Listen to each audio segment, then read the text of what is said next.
At nandyan na si Francis Kiko Di, ang co-convener ng Tindig Pilipinas. Alamin natin kung ano mangyayari sa kanilang rally sa darating na linggo. Ha? Ang trillion Peso March. Peso March. Ayan. Paano ba natin tatawagin si Mr. Francis Kiko Di, sir? Magandang umaga po sa inyo. Good morning po. Magandang umaga po sa lahat ng mga nanonood at nakikinig po ako. Po ngayon, medyo na-soft po ako sa pinatugtog niyo kanina. Pero hello po. Ba? Ayan, oo, napansin ko nga, ayan, sa Zoom kanina. Pero marami ang nagtatanong, ano po ba ang tawag po sa inyo? Kiko? Ayan, Kiko na lang po. Ayan, Kiko okay, Kiko. Ayan, good morning. Marami nagtatanong ng mga millennials dito. Kayo daw ba ay binata? Ayan, may girlfriend na. Ayan. Data privacy act po. Secret, lakay. Mukhang complicated, Ayan. Pero kayo po ay anak ni Mama Bolsi Aquino Di. Ayan. Kay Ma'am Viel po. Kay Viel. So, siya yung pang-apat na anak ni Noy at Cory po. Ayan. Yung younger kay Pinoy pero older kay Chris. Kayo pala ang anak ni Ma'am Viel. Akala ko si Bolsi. Ayan. At kayo po ay pamangkin ng dating Pangulong Noy Aquino, siyempre. At sabi ni Malu, may klase daw po. Professor ba kayo o estudyante? Yeah, nagtuturo po actually ako ngayon. Medyo I stepped out lang po para sa interview. Pero pasensya na po. Natutuwa naman po siguro yung mga estudyante ko na hindi pa pumapasok. Pero ayan, ano po saan po kayo nagtuturo at anong subject ay tinuturo niyo, Professor? UP Diliman po, Statistics for Social Sciences. So, tuwang-tuwa naman po ata yung mga estudyante ko na wala akong Statistics pala, medyo makakahinga-hinga ng malugi yung mga estudyante. Ayan, UP Morons pala UP Marons pala. Lakay naman And then, sabi kasi ng mga habang mga pagka may labang kasi ang Lasal sa UP, ang tawag ng mga taga-Lasal sa mga taga-UP, ay mga UP Morons na yan. Hello? Pwede naman. Minsan ganun talaga. Ayan.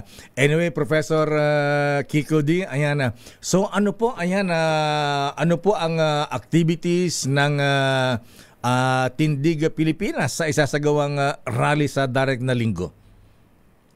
And po, so yung Tindig Pilipinas po ay isa sa mga organizers ng darating na Part 2 na Trillion Peso March nitong November 30 sa People Power Monument. Magsisimula po yung programa natin 8:30 ng umaga. May program po yung ating mga kasama sa Kilos sa Manggagawa. Tapos hanggang 9:40 hanggang 11 o'clock yung interfaith program po natin. Tapos mga 10:00 po, parte po ng interfaith program, gagawin po yung Sunday Mass po para sa mga Katoliko. Yung presider po natin ay si Bishop Eli Ayuban ng Diocese of Cubao, concelebrated po ni Cardinal Ampo David. Tapos 11 o'clock to 2 o'clock po yung mga main na panawagan po ng Kilos Protesta. Tapos 2 o'clock to 6 o'clock yung parang youth program kung saan magtatanghal din po yung ibang mga performers na nag-volunteer na makilahok po dito sa Trillion Peso March Park. Professor Kiko, ayan, nabalitaan na darating daw si Cardinal Tagle from Vatican. Darating nga ba siya sa linggo? Si Cardinal Tagle, baka nahuli po ako sa balita. Iko-confirm ko po yan. Pero ang mako-confirm ko po si Cardinal Ambo David po. Ayan. Ayun Sir Kiko, Ikaw, na-starstruck ka naman kay Professor Kiko Di, ha? Naalangan ako kung Sir Kiko ba or Sir D. Sir Kiko na lang po. Ayan dito nga po sa Trillion Peso March, meron po kasing iba na mga nananawagan. Ang panawagan po ay mag-resign ang Pangulong Bongbong Marcos. At may iba rin po na ang sinasabi naman po ay ang panawagan ay mag-resign si Pangulong Bongbong Marcos at si VP Sara. Ano ho ba ang pinakapanawagan nito pong ating Trillion Peso March sa linggo? Well, yung main po nating panawagan ay ilantad yung katotohanan, so full transparency, at parte dito yung pag-recuse ni President Marcos dito sa investigasyon tungkol sa corruption sa flood control dahil nabanggit na nga yung pangalan niya sa issue. So sana i-certify niya as urgent yung bill na gagawa ng totoong independent commission na hindi na maglilingkod at the pleasure of the President. So pangalawa, yung ibalik, so i-file na agad-agad yung mga forfeiture cases para yung perang ninakaw ay pwedeng ibalik sa taong bayan at ilaan sa mga serbisyong kinakailangan ng ating mga kababayan, lalo na po yung mga nangangailangan.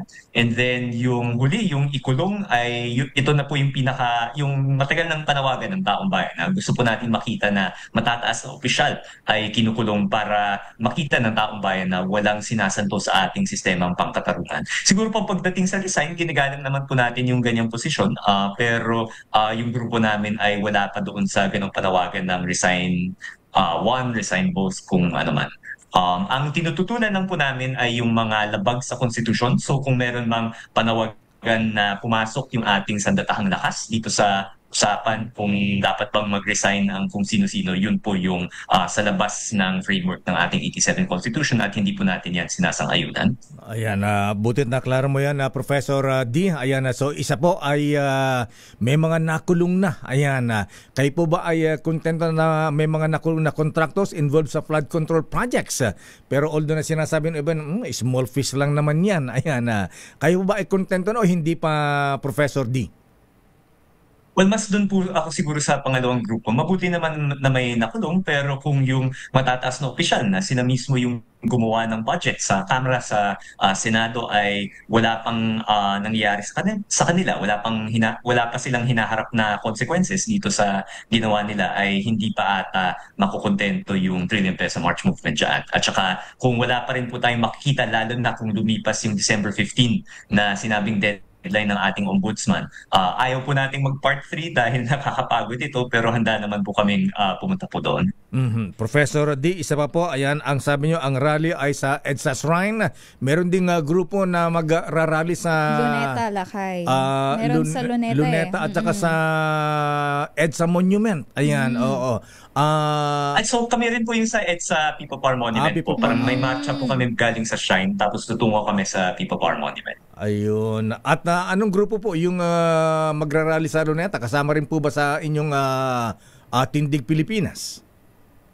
Yung grupo sa Luneta ay hindi po namin kasama, pero again, nirespeto naman namin yung yung rally sa Luneta, kasi katulad namin, wala naman kaming sinasanto na kahit sinong politiko, no? So parang consistent naman sila, wala silang pinapaakyat sa entablado na may bahid ng korupsyon. So maganda naman po na marami po yung iba't ibang nananawagan laban sa katiwalian dahil napakalala nga po ng problema natin.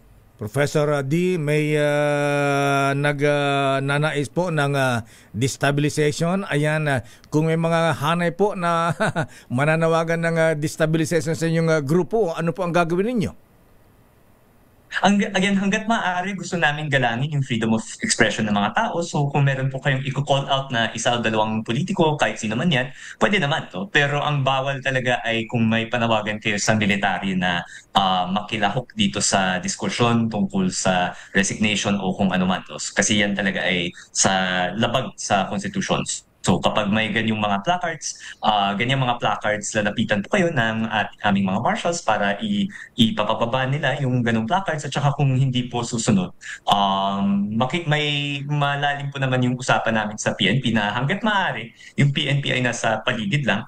Pero kung may mag-i-insist na may ganong call sila sa ating military na labag sa ating constitution, ay magpapa-assist na din po kami sa PNP para mapalabas po yung mga may ganyang panawagan mula sa lugar kung saan gaganapin ang kilos protesta. Kasama niyo po ba, Professor D, ang ANIM, yung alyansa na nagkakaisang mamamayan? Kasi may mga strict silang mga do's and don'ts policies, regulations na ganyan na ayaw nila ng mga nanggugulo at ng mga nag-a-agitate. Yes po, very grateful po kami sa ANIM. Sila po yung main in charge po sa security namin at matagal na po namin silang katrabaho mula September 21. So they're from the beginning po sila at consistent naman sila na ang panawagan nila ay accountability, pero sa loob ng parameters ng 1987 Constitution. So huwaran po yan para sa lahat ng ibang mga retired generals or military officials na kung meron man kayong sinasabi niyo po yan bilang mga mamamayan. At sana po'y huwag niyong gamitin yung impluensya niyo po sa ating sandatahang lakas upang ma-push sila na i-contest yung civilian authorities po natin. Ayan, itong ANIM kasi karamihan dito ay mga retired military officers, Professor, sir.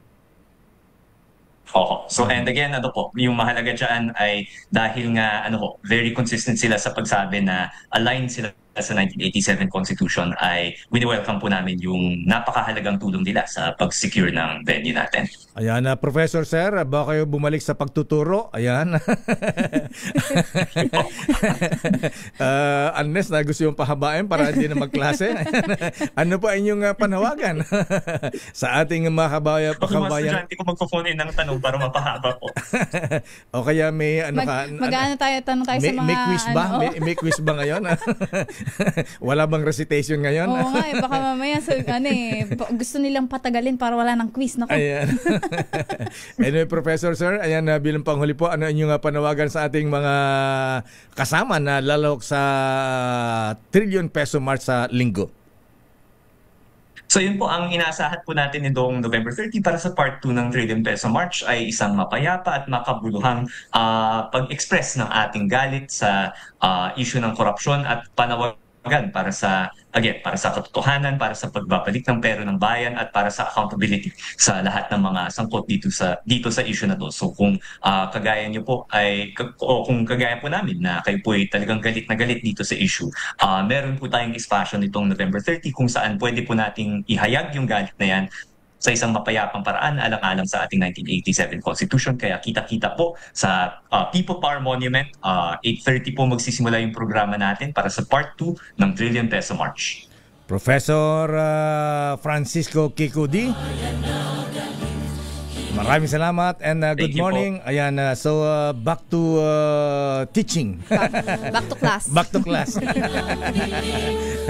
Professor Francisco Kiko D ng UP. Ayan.